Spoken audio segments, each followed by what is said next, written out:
Welcome to the Worship Leader Probs podcast, where we aim to entertain, encourage, and equip worship and tech leaders all around the world. Look, we all know that serving in worship and production is great, but the problems, those are real. Thanks for joining us as we dive into today's episode with our host, Brian Tabor. Welcome to episode 133 of the Worship Leader Probs podcast. We're so glad that you're here listening with us. We're excited. We love you. You're a worship and production leader or a volunteer on your church team. This is what our podcast is for. And we talk about these 3 E's every week. We want to entertain you. If we can make you laugh, you are reminded that you're not alone in this. We want to encourage you, and we want to help equip you. And sometimes we have people on that add E's to the 3 E's, 4, 5, 6. I think one week we added 8 E's. And that's because we have Big Yonsei, and she is extra. Big Yonsei. We got to change the spelling. Hello. How's it going? It is so good. It's so good. It's so good to be here today. Brian, I love these chats, and I hope that you guys enjoy these chats. Again, I think sometimes maybe they sit there going, what is wrong with these two people? And we totally haven't been talking for 90 minutes. No. Before we hit record, we totally would never do that. One of these weeks, we should do an episode where we just go ahead and roll all of the ridiculous banter. Just let the train off the tracks, But it's not going to happen this week. It's not going to happen this week. We have this week. We got something planned. Here's what we're going to do. We're going to share some resources with you guys. We are going to share some laughs with prayer concerns. That's always a favorite moment of ours. And then we're going to be sharing a conversation that we had with Jimmy Williams from Worship Together. That is super encouraging. Really great conversation. But before we get to all of that, Brian, will you tell our listeners about our sponsor, Planning Center? Absolutely. They're some of my favorite people in the whole world. And so here it is. If you don't know what Planning Center is, Planning Center makes software that is designed to help you find freedom to focus on what really matters in your ministry. It's a set of online software products that you can subscribe to individually, or you can use them together as like a full church management system. You can always try any of their products free for 30 days, which is awesome. They recently launched a new product called Publishing. Planning Center Publishing is a way for churches to create their own custom content and share sermons with their congregation through the Church Center app and website. Check it out, man. Planning Center is the best. The best. So, guys, in the 90 minutes before we hit record today, we brainstormed, we solved problems, we laughed, we prayed. It was like a full experience. Cornucopia of conversation. Right? Yeah, it was. It totally was. So it made me start thinking. I'm a foodie, well-documented. Yep. Well-documented. So Jen, if you had to pick one food and you could only eat that food, like that food type for the rest of your life, every single day, what would you pick? What's the one thing I'm eating every single day the rest of my life? I'm going to go with cereal. Oh, because think about it. So you got the whole aisle, and there's so much variety. You got a sweet tooth, you go hit the sugary cereals. If you're feeling super healthy, you cross the aisle to the organic stuff on the other side. Cereal. Okay, so would you buy Fruit Loops for your family, or do you buy like whatever the knockoff is of Fruit Loops? Okay, I'm a sales shopper. So gotcha. If they've got that deal on the Fruit Loops, then I'll buy them the actual Fruit Loops. But I go for whatever's more cost effective because they don't seem to notice or care. Right. So and you're probably going through a fair amount of cereal. Oh yeah. So it's actually embarrassing because sometimes when you got that cereal sale, there's no happier moment in the grocery store than cereal sale day. There just isn't. And I'm up there on the conveyor, and I've got 10, 15 boxes loaded up. And, without fail, someone makes a comment like, man, you must have a big family. Or, yeah. What's it to you, buddy? So, no, sometimes I'm like, no, it's just me. just to, just to see them. But no, we easily go through a box will last us, I don't know, maybe get us through 2 mornings, maybe. Wow. Yeah, we have multiple. What's the milk sitch at Casa de Smell? We go through quite a bit of milk. Is it you going 1%? You going 2%? We go some 2%. Fancy like almond milk? No, we go 2%. 2%. You know, yeah, Nice. yeah. You know, that whole milk is real fatty. It is. But you know, 2% I feel like is a good 2%. It's a good lane I to think ride that's in. what we are. We don't do tons of milk, not because we're against it, but carbs make me really puffy. Yeah. So I try not to do it. Yeah, I'm not a drink a glass of milk kind of person, but cereal, some chocolate chip cookies. So I made some chocolate chip cookies over the weekend, and I did have some cookies dipped in milk. Yeah. Nice. Cereal all the way. Okay, same question. What about you? This is going to be hard for you since you're a foodie. It's going to be really hard. But I feel like it's going to involve your grill. It will. Yeah, absolutely. It might be tacos. Because Really? there's so many varieties of tacos. Different kinds of tacos. Hard shell, soft shell. It's true. Corn, flour, Yeah. chicken, beef. Okay. You found sausage. a loophole. What is that? What is the Sausage taco. Oh, chorizo. Chorizo. Yeah. Okay. Ooh, Like sausage. I like that. Picturing Jimmy Dean pork breakfast links. burrito, like breakfast taco kind of deal. It might be tacos. Okay. Nachos. It would be something probably from that family.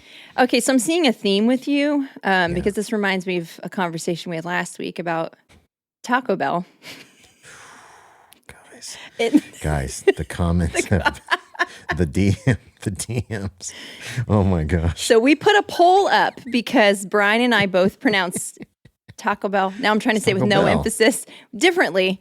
And I will say that most people voted emphasis on Taco Bell. I wouldn't say it was like a landslide. No, but it was But definitely. it was definitely, yeah. There was a clear winner. But the DMs are what has been so hilarious. The responses. We got one DM from someone saying Taco Bell is not Mexican food, so blah.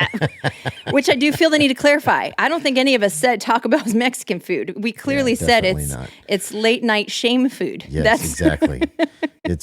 I need to make a mistake. Right. I'm choosing Taco Bell. Yeah, exactly. Yeah, it's definitely not. So, okay, that we didn't. This on the subject of food. Have you seen this craze with the hot dogs that are shaped like burgers? Oh no, that feels like that shouldn't be a thing. What's it called? That's called a mistake. It's called a round dog. Oh gosh. It's a hot dog shaped like a hamburger patty.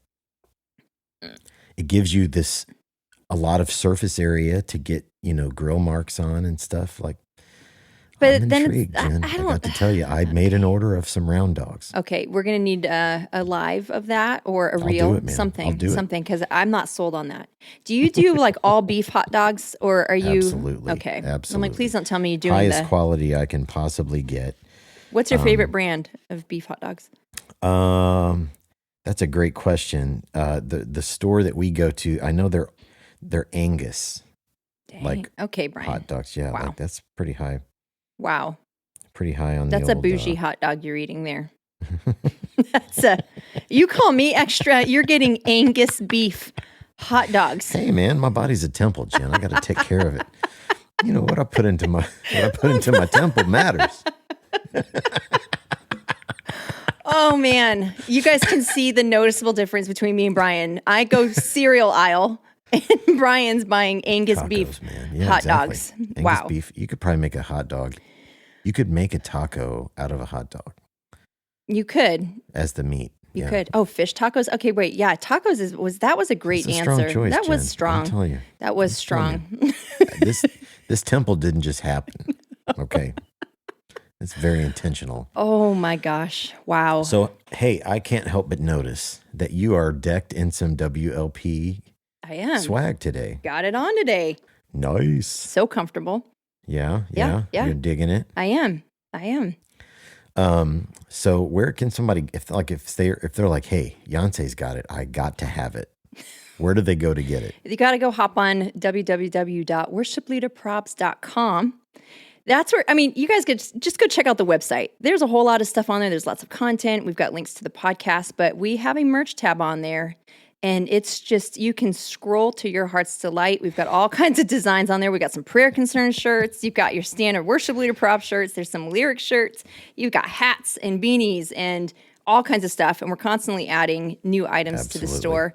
I'm looking forward to winter season because there's some stuff I would really like to see us throw in there. Let's go. Let's go. So go check it out. Yeah, go check it out. If you're coming to Experience Conference, grab some merch from the store, wear it to the conference. That's going to be fun. We had a little, in our preliminary conversation today, we were talking just a little bit about what we're going to do when we hang at Experience Conference. So I hope you're planning to join us, experienceconference.com in September, Orlando, Walt Disney World, Cronuts. Yep. Live recording of the Worship Leader Probs podcast. It's going to be awesome. So join us. Yes, you got to be there. You got to be there.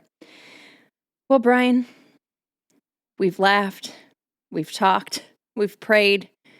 It's time to laugh some more. Why don't you go ahead and take us into a little segment we like to call Prayer Concerns.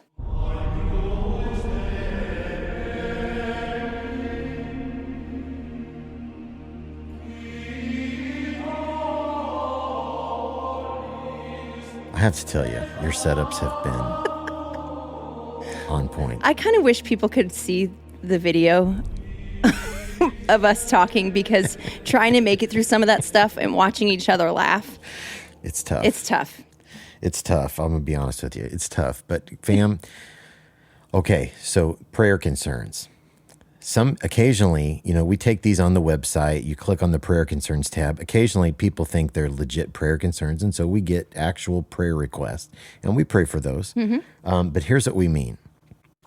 Often, like on your connection card or in the chat of your live stream or whatever, you'll ask people, hey, how can we pray for you? And some people take it seriously. They'll tell you how you can pray for them. And, some people like to tell you what they think of the job you're doing and the lights that you chose and the jeans that you're wearing and the volume of your service or the song selection, or the list goes on and on and on and on. Oh, yeah. So people send these in. They're anonymous. They send them in from all over the world. So if you got a crazy comment or somebody got in your live stream and went nuts, send it to us, and we will share it. We will share it anonymously. So let's dive right in. Prayer concern number 1. This was a comment on our live stream recently, and it said, "Surely the risen Savior is worthy of you tucking your shirt in."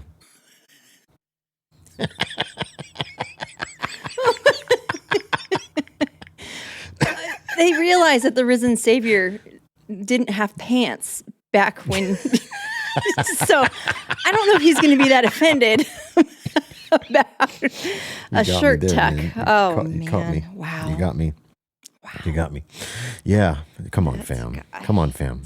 All right. Number 2, prayer concern number 2. We got this comment recently, and it said, "I am so disappointed. I thought for sure on this special day, Easter Sunday, that would mean we would hear our glorious organ. And as a sidebar, the glorious organ hasn't been seen on our stage or heard in our services for over 10 years. Oh. Talk about resurrecting things from the dead. Yeah, exactly. Hoping for a double dip on the resurrection that day. Wow. Oh, man. Oh, Lord, help us. All right, number 3, prayer concern number 3. And it says, innovative washlight guy. Here again, we've gotten a few prayer concerns from the innovative washlight guy. And it says, hope your day is going better than mine.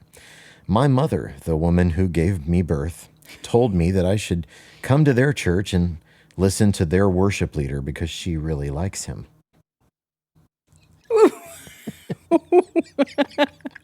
When your mom is dropping. Oh, man. Okay, Mom. When mom is dropping prayer concerns, that's just not good. Yep. No. That's your baby right there, man. Come on now. Come on. Oh, God. I hope your day's going better than mine. Exactly. That's a nice setup right there. Oh, gee. Oh, my Lord.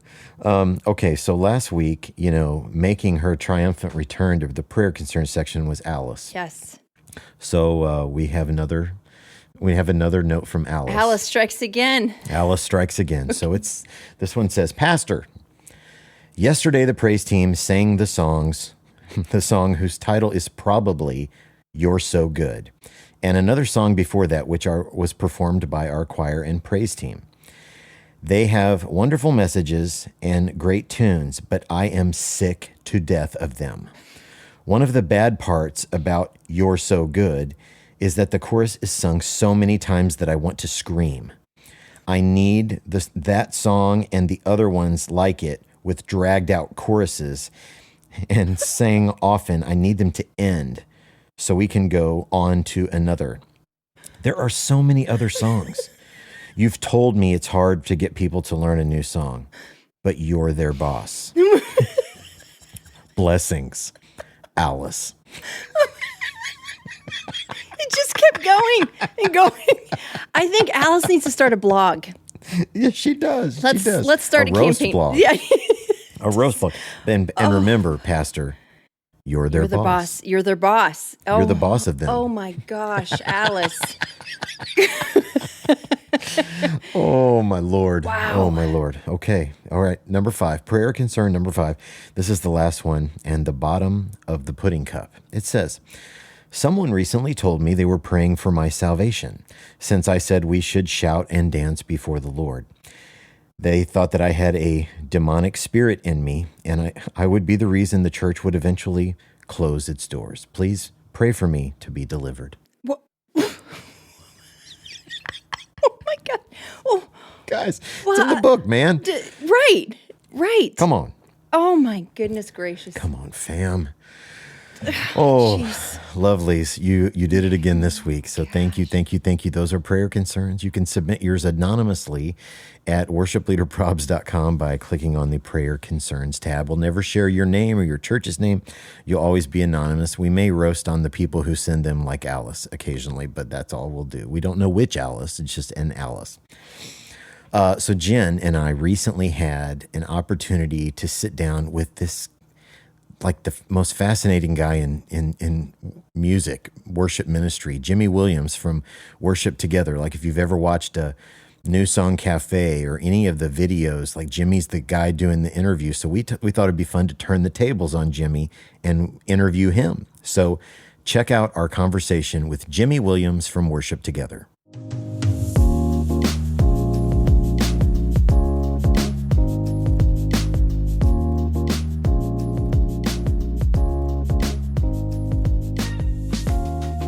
Well, the Worship Leader Probs podcast is thrilled to have Mr. Jimmy Williams on the podcast. Jimmy, how you doing? Man, I'm really good. I don't know if you guys being thrilled to have me on to the podcast and Instagram that makes fun of people mostly is a little scary, but I'm honored to be a part of it.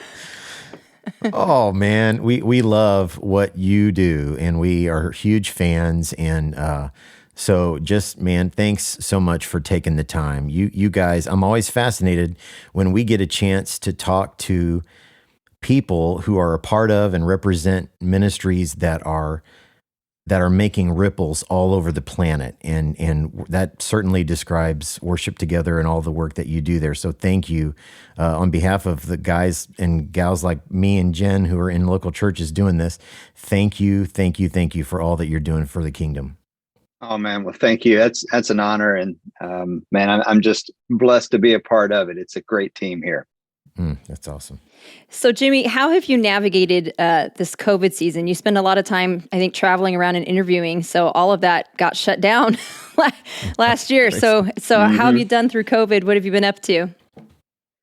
Well, yeah, I mean, it's up until COVID, you're referring probably to the Nissan Cafe videos we do at Worship Together, but we had always done those in person. I think maybe we had done one where we had FaceTimed in. I think might have been a Hillsong one where we had to FaceTime in one of the guys from a different city, but we always done them in person, which, as you guys know, it's like sitting face to face. It's a whole different conversation, than trying to do things online. And so we adapted pretty quickly, as a lot of ministries did in churches. And we went online, we experimented, we've done Zoom, we've done iPhone recordings, we've done, tried lots of different ways, and we found some ways to pull off the conversations and videos that are easy to watch. Like early on, everybody was doing the Zoom record, and it was like the first few we did, we're like, this is amazing, this is the best thing ever. And then you get like you get like 10 videos in, and you start watching them back, and you're like, man, like this is really bad video. And so, yeah, we adapted. And, the cool thing with that, and I think a lot of people have figured out during the last year, is, we were able to have some conversations with people that would have been really hard in the past. Some of our friends in the UK and some of our friends in Australia or West Coast. And, instead of us trying and waiting to try to get into the same space together, we were able to grab, timely conversations with people all over the world. And so from that point of it, I think we've learned some things that will definitely carry forward. But, we've done a few in-person video shoots, recently and over the last year, distanced and all of that. And we're ready for sure to get back to being in the same room, actually having face-to-face conversations. Mm-hmm. Absolutely, man. And we're all ready. That's for sure. Okay. So I love this, that because you've literally interviewed everyone, just everyone there is. And so today we get a chance to kind of turn the tables and focus on you. Like the guy who's normally asking the questions gets a chance to answer them. And so, like you mentioned, the New Song Cafe videos, we've all watched those for years. I can remember being at the National Worship Leader Conference. This would have been maybe like 06, 07. As a glory days. Yeah, man. We're in Austin, Texas. I'm seeing a New Song Cafe live, which was just the coolest experience. And so I'm wondering if you could, first of all, those videos are amazing to all of us. They help on so many levels and helps us get background info and how to introduce songs to our churches and all those things. So can you tell us a little bit, how did all of that start? Yeah, it was pre, my time with Capital CMG. The Worship Together launched, I believe, in 98.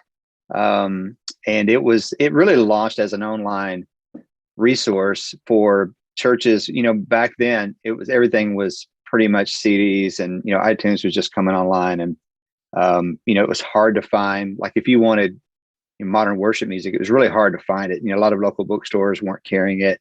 There was a stirring of all of this cool music coming out of the UK with Delirious and Matt Redman and Stuart Townend and Paul Oakley and all these, really fresh songwriters and artists. And so Worship Together really was started by some really, genius people that were back then was EMI Christian Music Group.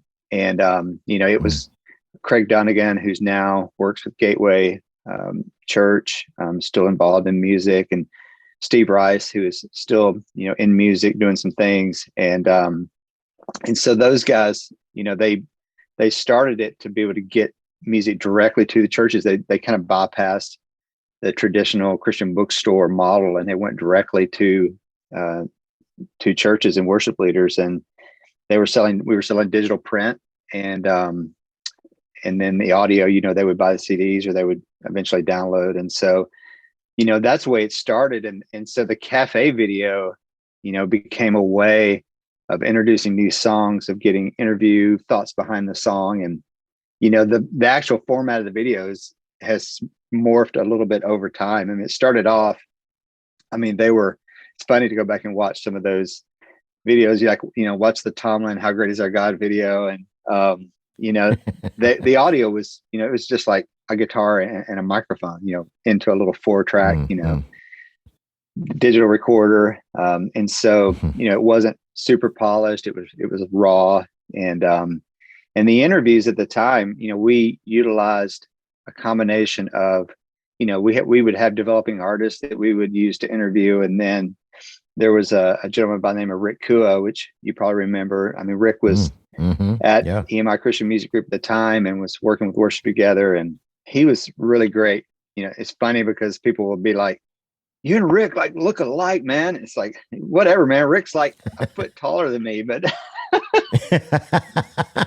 but he was great at it. And so, it kind of went on that way for several years where, Matt Maher did a ton of interviews for us because we were working with Matt as a writer before he was signed as an artist. And so, we just, we utilized that for a while. And then, I've been with started with EMI and is now Capital for the last 16 years. And so when I came on board, we were still doing similar things, but we were finding it harder and harder to get, an artist there to host. We could get the artist there to perform their song, but finding someone to actually, host it and do that. And so we started, kind of filling in. I started doing some, and, and different people along the way on our staff have jumped in and have done some interviews. And, and along the way, I think we just developed, a little bit of synergy. The performance of the song, which originally was just sort of pieces, we would just do like a verse, chorus, maybe the bridge, and it was kind of cut up. And, we found, with YouTube coming on, people were really interested in hearing the whole song acoustically. And so we started recording more audio as a result. And then, we found through, all of the, the technical stuff, logarithms and all that is, if you put the music at the front of the video, people actually stay tuned in longer than if you start with the interview. So, we've kind of followed, the consumer and have changed along the way. But the heart and the core of what the video is about still remains the same. It really is, the heart behind the song, the getting into the lyric a little bit, talking about what the song says. And you mentioned it, Brian, but just those talking points that worship leaders can grab onto, maybe a scripture reference, or maybe something about the lyric or an idea that started the song that they can use to set the song up to their church in a meaningful way, to understand where the lyrics coming from. And so the heart of it, I think, has remained the same all these years, although it's, we're always, finding little ways to make it more compelling and more interesting. And I remember that day in Austin, if I remember right, it would have been like Matt Maher, Paul Balash, Brenton Brown, and Laura Story. And I'm like, this is the greatest thing I've ever set. This is like the greatest conference breakout session in the history of worship conferences.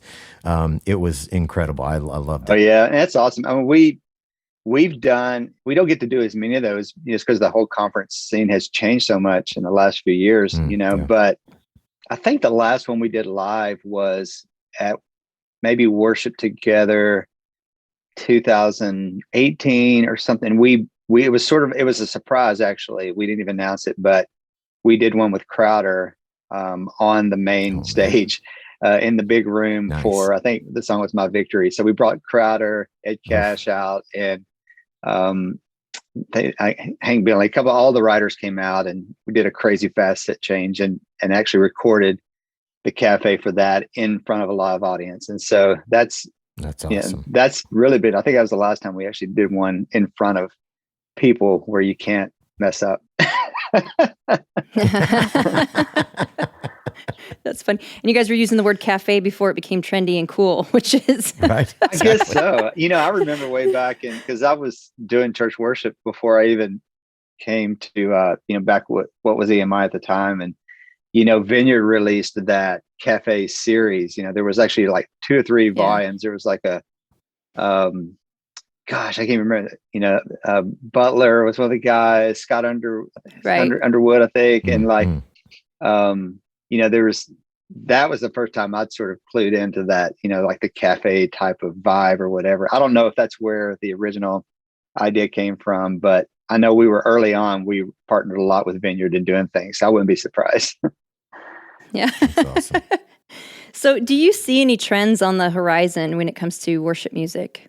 Yeah, that's a good question. I mean, we get asked that a lot just because we have a pretty broad scope of music that's being created. I mean, we have a really wide artist roster. We have a really wide writer roster. And, there's, and beyond that, a lot of our team on the Worship Together team is involved weekly in just different church worship ministries. And so, every time we come back from the weekend, we're all like collaborating on like, what happened in your church? Like what worked, what was the big moment? And, and so we get to see a lot from a lot of different streams, whereas I think a lot of, if you're in one church, you definitely sense what's happening there, but you may not have eyesight to what's happening in the UK or, what's happening in Brazil or in some other places. And so, us being able to see that, we get a bit of a, surely for sure we don't see it all, but we get a pretty good idea of like what's happening. And, I think it feels to me like, just the freedom in worship. A lot of people would call it just the charismatic stream of the church, is really just really growing worldwide. I mean, a lot of the things that we're seeing coming out of Brazil and places that are developing like that, and Latin America, it's very much, out of the stream of the charismatic church. And, the spontaneous kind of moment of worship or the feeling of spontaneity, at least, is just really powerful. And, I think we've seen it a lot, just in the last few years with, the things that, the Hillsong's doing and Bethel's doing, and, with Maverick City more recently, just people really gravitating toward those just moments, powerful moments, that feel, kind of in the moment. They feel like there's a level of spontaneity of what's happening right then. And so that feels to me, and even what we've been experiencing locally in our church, it's just, there's definitely there's a sense of freedom that people want to express. Even our church, which was a little bit more from a traditional background, what's happening worship wise is really, it's just exciting. And I think exciting for everybody because they're finding, this freedom to be able to express themselves more in worship. And so that to me feels like, the real exciting thing that's happening. And it's not just localized. I see that as a much bigger picture that's happening as we see things happen around the world. We'll catch videos, or people will send us a video of one of our songs out of Germany or out of Sweden or out of Russia. It's just crazy, and these songs travel so much. And but what's happening in the church, specifically around worship, is pretty exciting. Man, it sure is. It sure is. It's a great time. So, okay, you mentioned Capital CMG. If I have your title correct, is it VP of Creative Church Resources? Is that correct? That's fair enough.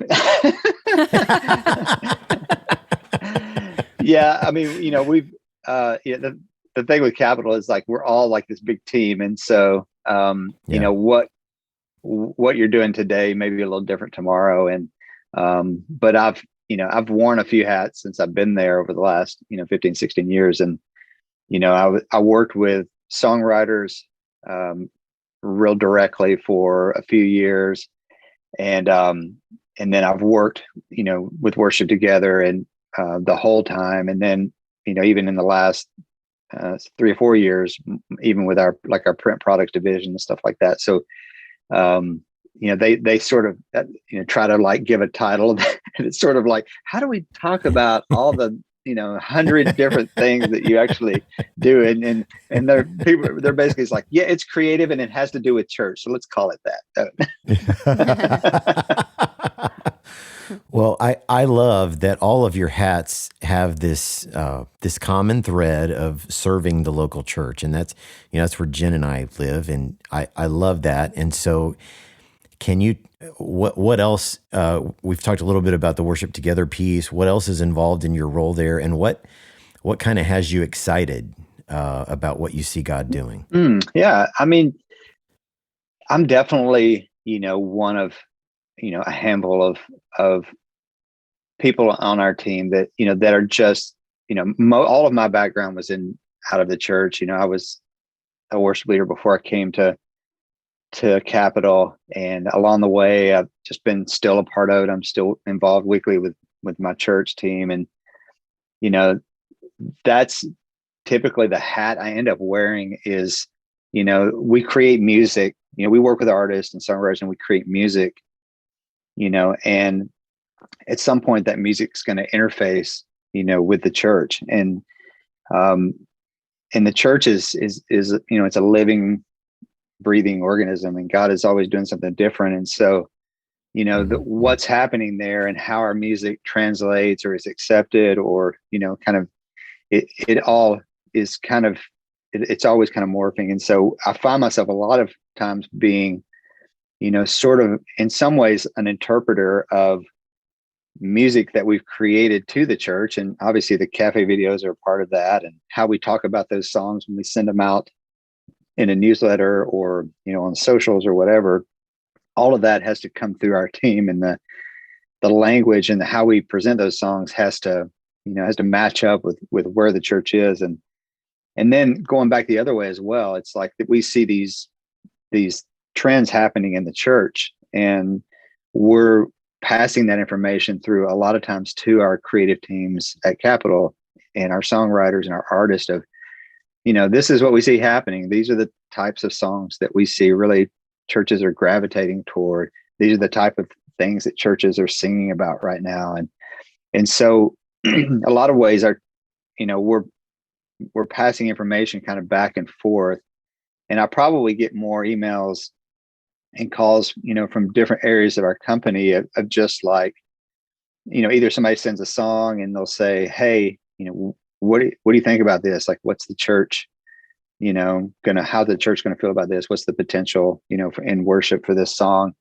And so I get a lot of communication like that, and kind of weighing in on things. And then there's sometimes it's more business related, where it's, we've got, songs that, we're trying to get songs placed with an artist for recording, or we've got something great we want to make happen for a writer or for an artist, and coming up with creative ideas of like, how do we do that? And so, at the core of it, I feel like, without saying like I'm the church guy, because we have a bunch of church people at Capitol, it's not really that, but it's like, our team really does have a finger on the pulse of the local church. And, that, we try to share that knowledge and that information as much as we can with all the different areas of the company, as, we're trying to stay relevant, trying to help our artists to stay relevant. And a lot of times our artists are, they're way further along than we are, because they're out every,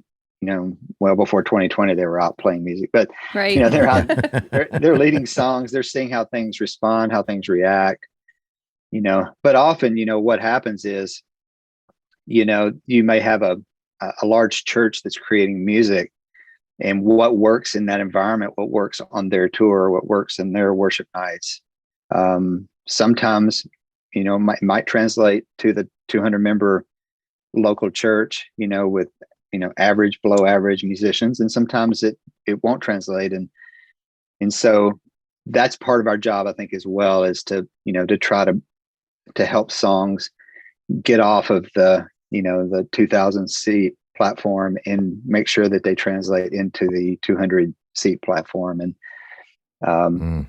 and helping just artists, writers, and our staff just like understand, who is this audience that we're talking to? Who are these guys and girls that are leading every week in church? What are the pressures that they're under? What are the types of things that they need? What are the songs that they're looking for? How do we best serve them?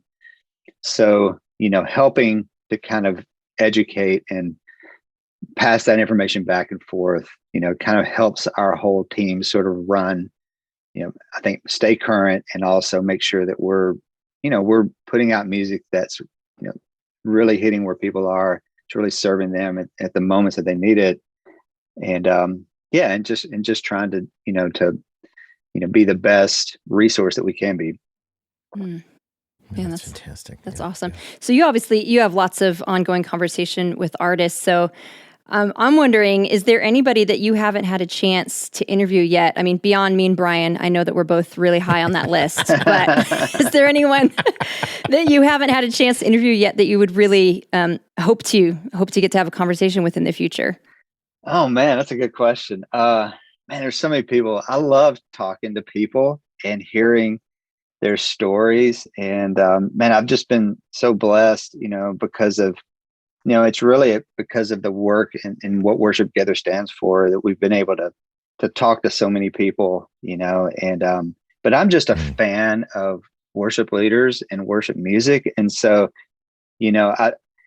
it's one thing to be in the music industry for a long time. It's another thing to be in it and not be jaded, and our team, we really aren't, because we're just a fan of songs and we're a fan of artists. And so whenever there's something that kind of breaks out and it's so cool and like fresh, that it's like, man, I gotta like figure out how to talk to that person. Like I want to meet them. And usually, thankfully the cool thing is we can usually make it happen, pretty most of the time. And so, I've got some interviews coming up that I'm excited about. I'm trying to work one out with Jeremy Riddle right now. I've been a fan of Jeremy's for years, and he's got an amazing book that he's released. And so we're trying to figure out, trying to work out a conversation there and make that happen. I love what's happening internationally, and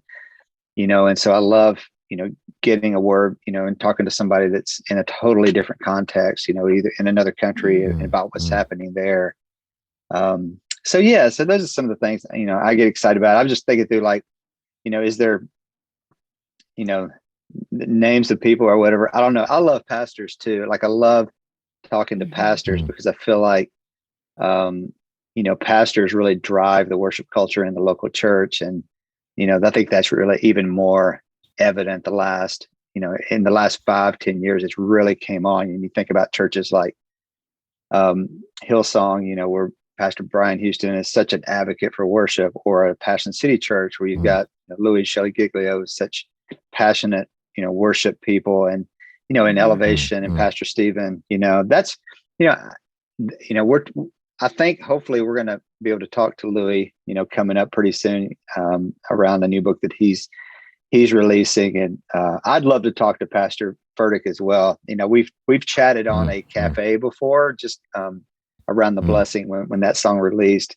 But he's such an engaging speaker, and it'd be really fun to be able to dig in a little bit more to what's happening with him. So it's exciting, and we never get bored or like jaded with it. There's always something new and fresh to talk about. Even as we speak, I'm connecting later today to talk with Pastor Michael Miller and Alyssa Smith from Upper Room. I think what's happening with Upper Room is really exciting, and it's just hearing, what God's doing in local ministries is always like always amazing. And so it's great to talk to any of those folks that are driving and have really committed their lives to making those things work. Maybe you and Pastor Stephen could hit the gym together. Bro, maybe some bench press, curls. I don't know how crazy you want to get with it, but I would feel. Send us some pictures. I would feel so outmanned, Maybe I could he could just talk to me while he works out. Like that would be better. I could just take there notes. You go. I'll sip on a coffee or something like that. That's a wise man. That's what I would choose as well. Well, okay, Jimmy, I told you this is a question we've asked every single person we've ever had the honor to talk with, and we call it the big room question. So if we could get every worship leader, production leader, every volunteer player, singer, production volunteer, we got them all in one big arena, and we gave you a microphone. What would you want to say to that group? Man, that's a great question. I mean, when you guys sent this over earlier, as we were prepping for this, I was like, gosh, man, what a big question. I'm a lot of my heart for those that are serving in local ministries is just their health and their longevity in ministry.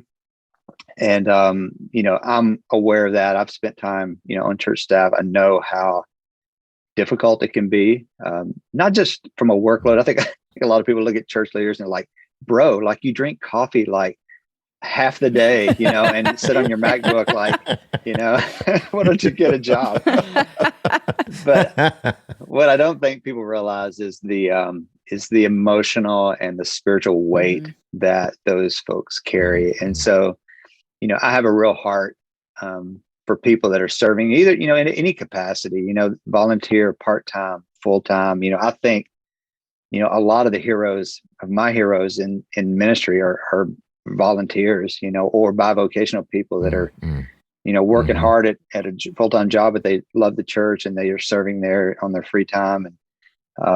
And so I think, my word to all of them would be, just to play the long game. I was at a conference years ago, and one of the speakers, I still remember that. I don't remember what else really happened at the conference, but I remember one thing a speaker said, and it was, sometimes the biggest thing you can do in ministry is stay in one place more than 5 years.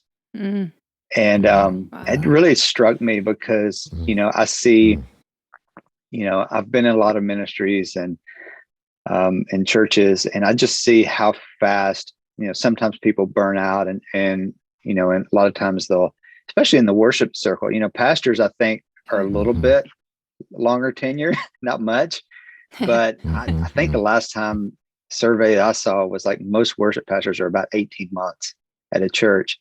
Wow. And that's, to me, it's just heartbreaking because I think, you really hit a level of effectiveness in the ministry and really knowing your people and really knowing what's that community, probably 2 to 3 years into something. And so, I think a lot of people will burn down really quick sometimes, or they pop in somewhere, they stay for a while, then they move on. So, I just, my heart is just to really encourage people to, to find a ministry and just really dig in and really plant in the community, plant in the church, and be there for a while. And I think the fruit of the ministry is it's one of these things where it compounds over time. Like, you can go in and make a small difference, obviously, join the church, but that effectiveness compounds over time. And when you get into, those 4, 5, 10, 15-year ministries,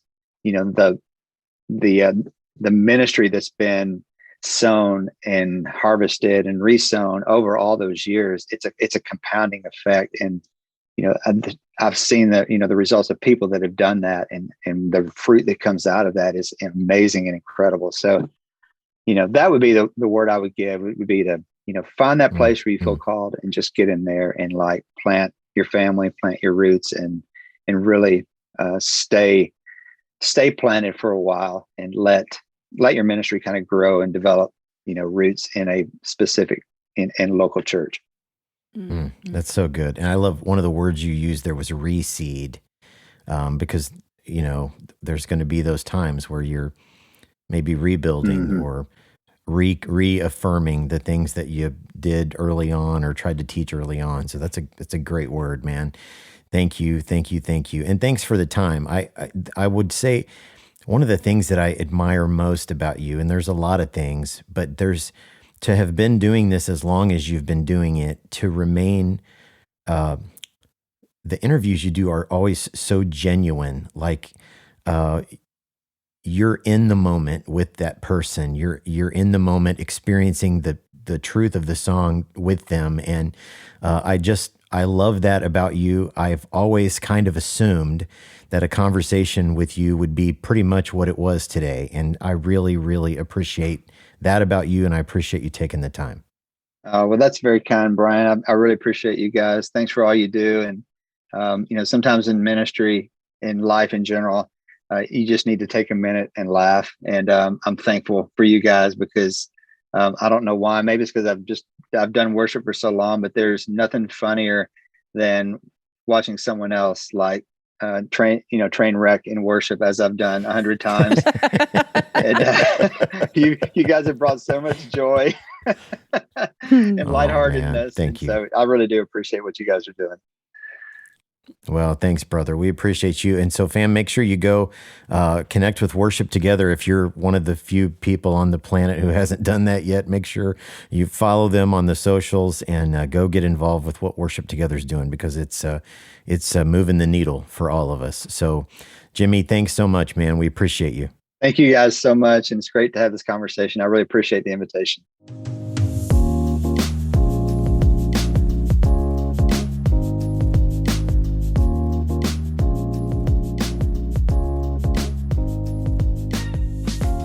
Man, that's a good dude. Right? That's a good dude. Occasionally, I get nervous for these interviews, and I was kind of nervous interviewing Jimmy because Jimmy's interviewed everybody. Yeah, he has. He has. I do kind of wish we could have forced him to play a song and sing it for us. Since exactly. Hey, Jimmy, what's your latest song? Yeah. Talk to us about it. How'd you write it? Where'd it come from? Exactly. You know? Put the heat on him a little bit. No, he was awesome. He was awesome. He's such a good dude, man. Yeah. He's such a good dude. So, fam, thanks again for tuning in. But wait, there's more. Got a few things we need to tell you. Yeah.